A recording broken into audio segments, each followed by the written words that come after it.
ये मेरा new YouTube channel है। इससे पहले जो यूट्यूब चैनल था मेरा वो डिलीट हो गया। सर्च हिस्ट्री में आ ही नहीं, हमें सर्च मार लो यूट्यूब पे देखने के लिए क्लास करती थी। कोई फंक्शन सर्च नहीं है हमारे चैनल। मैं फर्स्ट चैनल स्पीकिंग एजुकेशन जो अच्छा सपोर्ट कर रहा है, बहुत अच्छी वीडियोस क्वालिटी उस प्रॉब्लम की वजह से मैंने वीडियो सपोर्ट करना बंद कर दिया। बाद में स्टार्ट करूँ तो वो चैनल ही मेरा ये भी नहीं आया।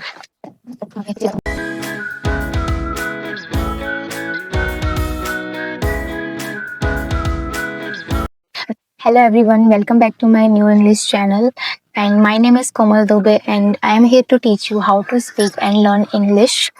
मतलब इसमें मेरी 60 क्लासेस आएंगे। जैसे डे 1 की क्लासेस है, ऐसे डे 60 तक के क्लासेस होंगे। इसमें हम बेसिक टू एडवांस इंग्लिश के बारे में पढ़ेंगे। जैसे मैंने इंग्लिश सीखा है, मेरे को जिस तरीके से बोलना सीखना आया है उसी तरीके से बिल्कुल फ्रेंड्स की तरह मैं आपको यहाँ पे इंग्लिश बोलना सिखाऊंगी।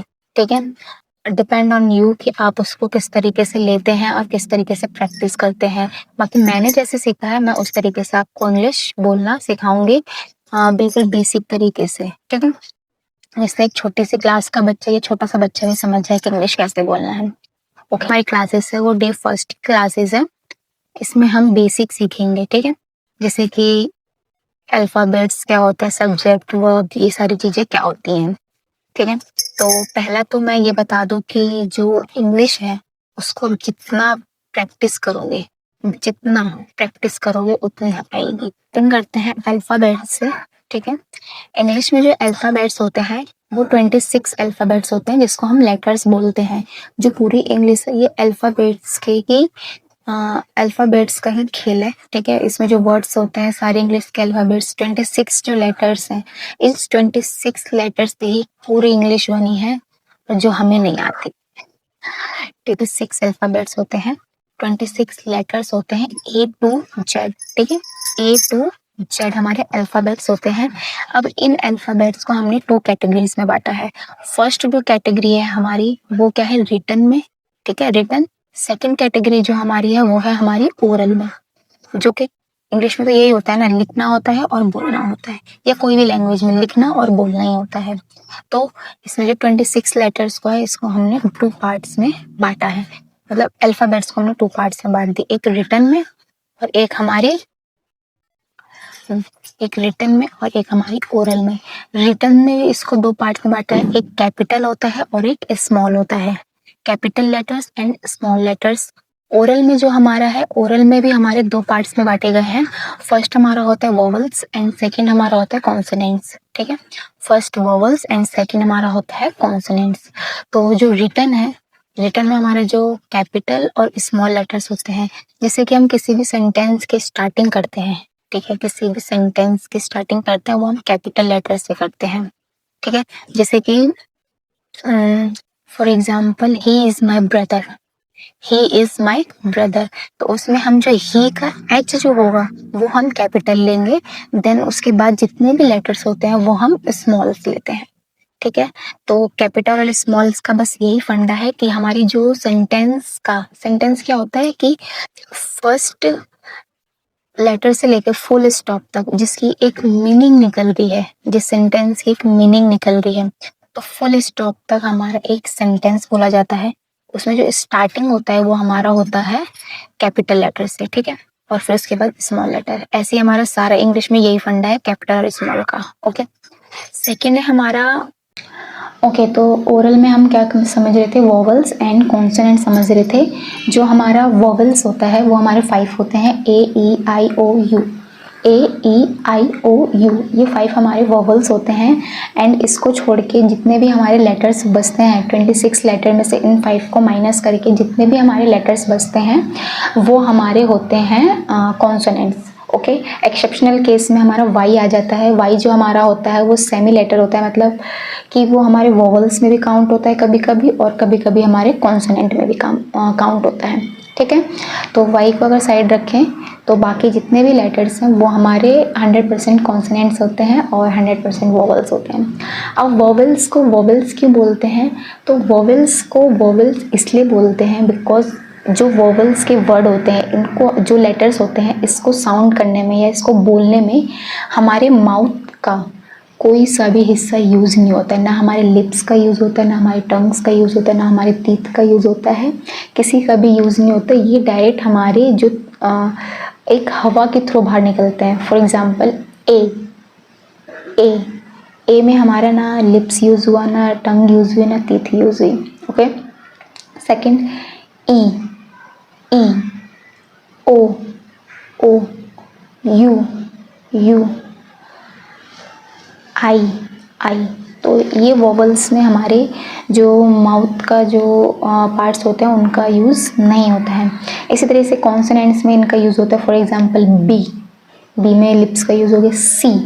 सी में टंग का यूज़ होता है। डी में टंग का यूज़ होता है। तो इसीलिए हम वोवल्स को वोवल्स बोलते हैं। सेकेंड हमारा जो ओरल होता है उसमें भी हमारे 2 पार्ट्स होते हैं। फर्स्ट होता है हमारा वोवल्स एंड सेकेंड होता है हमारा कॉन्सोनेंट्स। वोवल्स जो हमारे 5 वोवल्स होते हैं, ए, ई, आई, ओ, यू, और जो 26 लेटर में से इन 5 को माइनस करके जितने भी बचते हैं वो हमारे कॉन्सोनेंट होते हैं, एक्सेप्शनल केस वाई, जो कि मैंने बता दिया आपको। ठीक है, इतना हमारे अल्फ़ाबेट का हो गया केस। अब अल्फ़ाबेट के बाद हम समझते हैं कि इंग्लिश बनती कैसे है।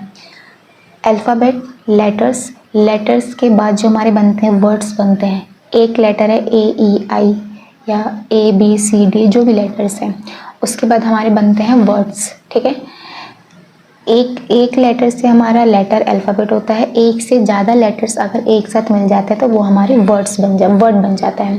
ठीक है, वर्ड जैसे कि कैट, डॉग, ठीक है, कम, गो, ये हमारे एक से ज़्यादा लेटर का वर्ड है। एक से ज़्यादा लेटर्स हैं इसमें, इसीलिए ये हमारे वर्ड बन जाता है। अब वर्ड के बाद हमारा बनता है सेंटेंस, जैसे कि he is my brother, he is my brother. अब सेंटेंस कैसे बना? लेटर तो हमारा बना, लेटर से जो हमारा वर्ड है वो तो हमारा बना कि एक से ज़्यादा अगर लेटर्स होंगे तो हमारे वर्ड्स बन जाएंगे। ठीक है, उसके बाद जो हमारा सेंटेंस है वो कैसे बनता है?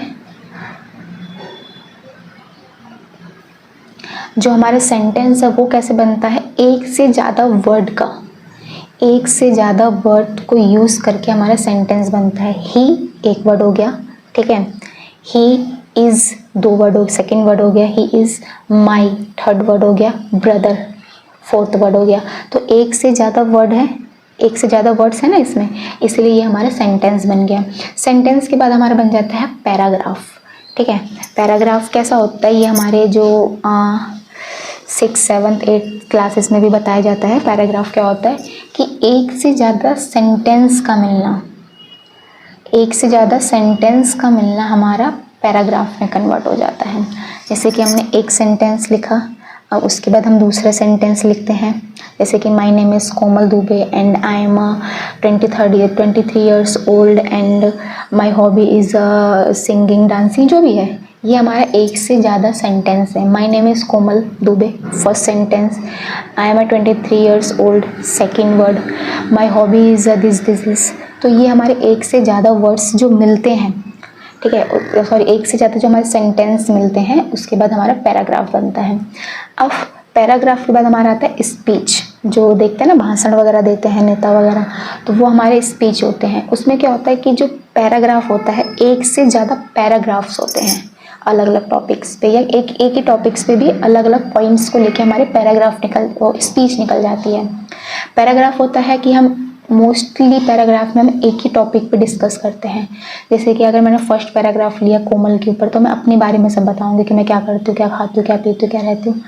हो गया, मेरा पहला पैराग्राफ हो गया। सेकंड पैराग्राफ में मैं अपना बैकग्राउंड बताऊंगी कि मेरा फैमिली बैकग्राउंड क्या है, मेरा फाइनेंशियल बैकग्राउंड क्या है, मेरा मैरिटल बैकग्राउंड क्या है, ये सारी चीज़ें मैं बताऊंगी। तो एक से ज़्यादा पैराग्राफ होते हैं तो वो हमारे बन जाते हैं स्पीच। ठीक है, पहला हमने सीखा जो अल्फ़ाबेट्स वाला कॉन्सेप्ट था, उसके बाद हमने सीखा कि सेंटेंस पैराग्राफ वाला कॉन्सेप्ट हो गया। अब किसी भी सेंटेंस को बोलने के लिए हमको 3 चीज़ों की ज़रूरत होती है। ठीक है, बेसिक सेंटेंस को बोलने के लिए हमको 3 चीज़ों की ज़रूरत होती है, उसके बिना हम कोई भी सेंटेंस नहीं बोल सकते। जैसे कि पहला, जैसे कि 3 चीज़ों की ज़रूरत होती है, सब्जेक्ट, वर्ब, ऑब्जेक्ट। 3 चीज़ों की ज़रूरत होती है, सब्जेक्ट, वर्ब, ऑब्जेक्ट। ठीक है, तो